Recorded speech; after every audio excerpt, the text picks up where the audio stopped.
The mountains along the Iran-Iraq border lit up overnight, explosions echoing across valleys, fireballs flashing across the dark sky, and a new chapter of tension unfolding in one of the Middle East's most sensitive regions. Welcome to Times XP, and according to the regional reports, forces linked to Islamic Revolutionary Guard Corps launched powerful strikes on positions used by the Kurdish opposition fighters operating in northern Iraq. While the attacks were launched in areas of Sulaimaniye province, a mountainous region inside the semi-autonomous Kyrgyzstan region that lies very close to the border with Iran. Residents in nearby villages reported hearing loud blasts as missiles and drones struck suspected militant bases.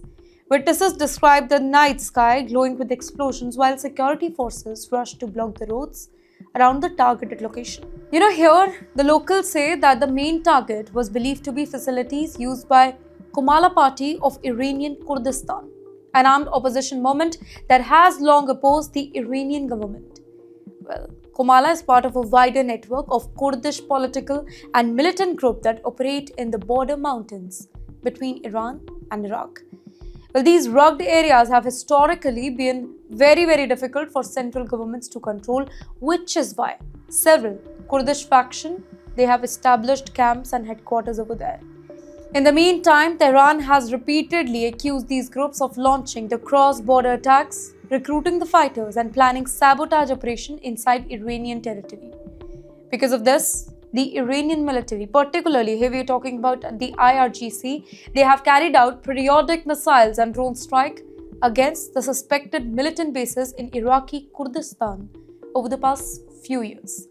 But what makes this latest development particularly controversial, there are reports suggesting that some Kurdish faction they may have been holding their discussions with the Western intelligence agency. That's right. Media outlets have reported claims that members of Kurdish opposition coalition have been exploring possible coordination with the Central Intelligence Agency regarding security and political activities aimed at weakening Iran's influence along the border. Well, there also have been political signals surrounding these developments. Reports say that US President Mr. Donald Trump previously held discussions with Kurdish opposition leaders, including Mustafa Hijri, the head of Democratic Party of Iranian Kurdistan. Well, these contacts have fueled speculation that Washington might consider supporting groups that challenge Tehran's authority inside Iran. Well, Iranian officials view such possibilities as serious national security threat.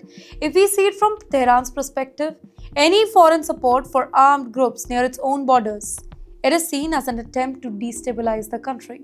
In the meantime, for the Kurdish groups, the whole situation looks very different. Many of them argue that they are political movement fighting for Kurdish rights and their autonomy.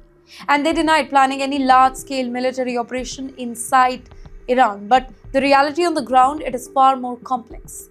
The border region where Iran, Iraq and Kurdish territories meet is a very strategic and highly sensitive zone filled with armed groups, intelligence network and military patrols from multiple sides. So when missiles or drones strike these mountainous areas, the consequences often ripple far beyond the immediate battlefield, raising diplomatic tensions between governments and drawing the international attention.